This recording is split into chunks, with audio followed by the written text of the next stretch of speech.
देखें जी, हमारे पास ये इंडोर यूनिट का पीसीबी है जो कि डीसी इन्वर्टर एयर कंडीशनर का ही है। ऐसा है कि इसके डिस्प्ले पे कुछ मसले मसाइल आ रहे हैं और कभी इसका डिस्प्ले पूरा आ रहा है, कभी हाफ आ रहा है और मुझे समझ नहीं आ रही है इस वक्त। तो देखते हैं जी कि इसमें क्या फॉल्ट है। यहाँ पे देखें बहुत से पॉइंट्स पे काम हुआ है और किसी ने बहुत ज़्यादा कोशिश की है कि इसको ठीक कर लें, लेकिन ठीक नहीं हो सका।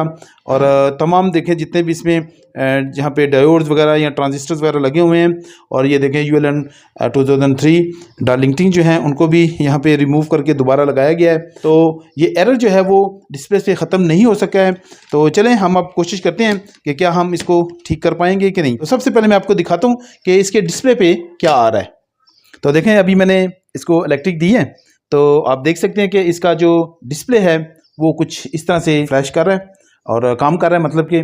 और इसकी ये जो रन लाइट है वो मैं आपको दिखा दूंगा। तो रन लाइट जो है वो एक दफ़ा जो है वो फ्लैश कर रही है। तो अब ये देखें पूरा डिस्प्ले नहीं आ रहा है, सिर्फ 0 का नंबर जो है वो यहाँ पे आ रहा है और कभी कभी ये चेंज भी हो जाता है। तो देखते हैं जी, मैं दोबारा इसको कोशिश करता हूँ कि जो कुछ इस पर एरर आ रहा है वो भी आप लोगों को मैं दिखा दूँ। और अब दोबारा से मैंने इसमें से इलेक्ट्रिक निकाल दी है और काफ़ी ज़्यादा मैंने दफ़ा कोशिश की है, लेकिन अभी तक जो इसका रियल एरर है वो नहीं आया है। तो फिर से मैं एक दफ़ा इसको इलेक्ट्रिक देता हूँ और देखता हूँ कि ये क्या करता है जी। तो इसका डिस्प्ले आता है फुल के नहीं आता। इसका डिस्प्ले जो है वो बिल्कुल नहीं आया है। मुझे ऐसा लगता है कि जी बिल्कुल ये इसका जी देखें जी, जब मैं इसको हिला रहा हूँ तो फिर देखें जी यहाँ पे ये इसके वायर कनेक्शंस में मसला है। मत देखें वायर कनेक्शंस में मसला है। तो यहाँ पे भी हम कुछ काम करेंगे। तो इसका मतलब ये हुआ, देखें जी ये आ गया जी E0 का एरर। तो E0 का एरर जो है वो डिस्प्ले पे शो होना शुरू हो गया है। अब मैं आपको बताऊंगा कि ये E0 एरर यहाँ पे क्यों आ रहा है और इसको हम किस तरह से रिपेयर कर सकते हैं और इसके अलावा यानी कि अगर हो सकता है कि नहीं हो सकता वो भी आपको इस वीडियो में पता चल जाएगा। अब यहाँ पे देखें जी मैंने क्या किया है, जो इसका कवर है इसके ऊपर मैंने डिस्प्ले को वापस इंस्टॉल कर दिया है और यहाँ पे आप देख सकते हैं कि कुछ इस तरह से पोजीशन है कि E0 का एरर तो आ रहा है और यहाँ पे देखें जो इसकी रन लाइट है यहाँ पे रन लिखा हुआ है, इसके नीचे ये फ्लैश कर रही है। आपको यहाँ पे एक टाइम जो है वो फ्लैश नज़र आ रहा है, देखिए एक टाइम फ्लैश नज़र आ रहा होगा। तो अब जानने की कोशिश करते हैं कि ये क्या एरर है और इसको हम कैसे सॉल्व करेंगे। तो देखें ये एक अननोन ब्रांड है जो कि मेरे पास इस वक्त रिपेयरिंग के लिए आया है, लेकिन हमें ये पता है कि ये जो पीसीबी है ये मीडिया का पीसीबी है। मीडिया जो है वो एयर कंडीशन भी बनाता है, इसके अलावा पीसीबी मैन्युफैक्चर करते हैं। अब जब E0 को एरर आता है तो इसका मतलब ये है कि इसका जो यहाँ पे ये आईसी लगा हुआ है, ये देखें जी ये है आईसी।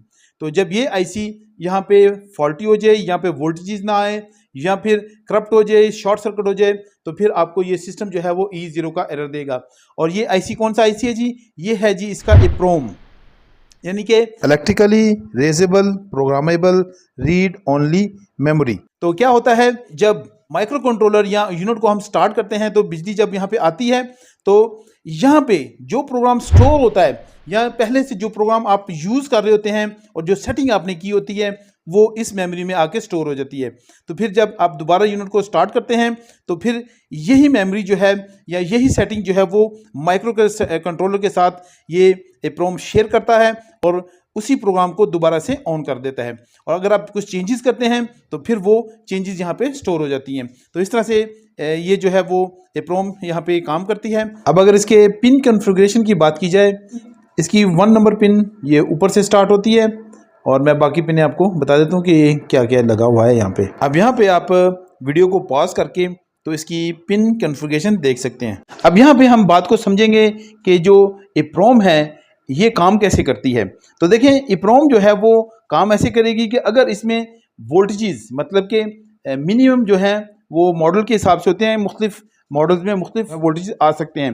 तो यहाँ पे 2.5 से लेके 5.5 मैक्सिमम आने चाहिए, तो फिर ही ये EPROM जो है वो अच्छे से काम करेगी, अदरवाइज़ यहाँ पे ये काम नहीं करेगी।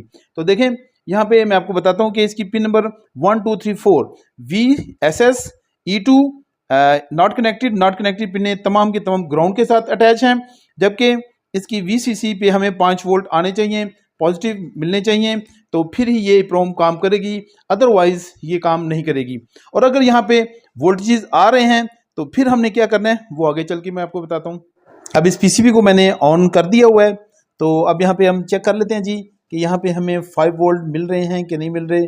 तो इसके देखें पॉजिटिव नेगेटिव, यानी कि इसकी पिन नंबर 8 और 1 नंबर पे दोनों पे चेक करेंगे जी। ये देखें जी, यहाँ पे 5 वोल्ट जो हैं वो बिल्कुल आ रहे हैं और ठीक हैं। तो इसका मतलब है कि यहाँ पे ये इप्रोम जो है वो इसमें शॉर्ट सर्किट हो गया है, या इंटरनली कुछ प्रॉब्लम आई हुई है, या प्रोग्राम जो है वो करप्ट हो चुका है। तो हम इसको रीप्रोग्राम करेंगे और फिर दोबारा यहाँ पे इसको इंस्टॉल करेंगे और देखते हैं कि ये ठीक होती है कि नहीं होती। अब फ्रेंड्स, ये पीसीबी जो है वो बिल्कुल ठीक हो चुका है। सबसे पहले तो इसको इलेक्ट्रिक दे देते हैं और आपको मैं दिखाता हूँ कि कैसे काम कर रहा है। इसके जो डिस्प्ले है वो बिल्कुल ठीक है, क्योंकि इसके वायर्स को मैंने ठीक कर दिया है। इसमें प्रॉब्लम थी तो इसके ऊपर कोई भी रिमोट काम नहीं कर रहा था, ना तो इसका अपना और ना ही ये यूनिवर्सल रिमोट।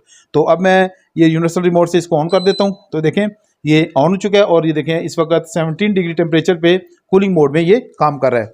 तो अब आपको मैं बताता हूँ ये ठीक कैसे मैंने किया जी। ये देखें जी, इसकी फैन मोटर भी चल गई है। ये है जी इसकी इप्रोम आईसी। तो जब मैंने इसको प्रोग्रामर के अंदर लगाया तो इसका बिल्कुल भी प्रोग्रामर डिटेक्ट नहीं कर पा रहा था। इसका मतलब है कि ये मुकम्मल तौर पे अंदर से शॉर्ट सर्किट है और इस वजह से ये काम नहीं कर रही थी। मेरे पास ऑलरेडी इसका प्रोग्राम मौजूद था, तो मैंने दूसरी आईसी में इसको राइट किया है और राइट करने के बाद इसके ऊपर इंस्टॉल किया है। तो अब आपके सामने रिजल्ट है कि मेरा ये पीसीबी जो है वो बिल्कुल ठीक हो चुका है।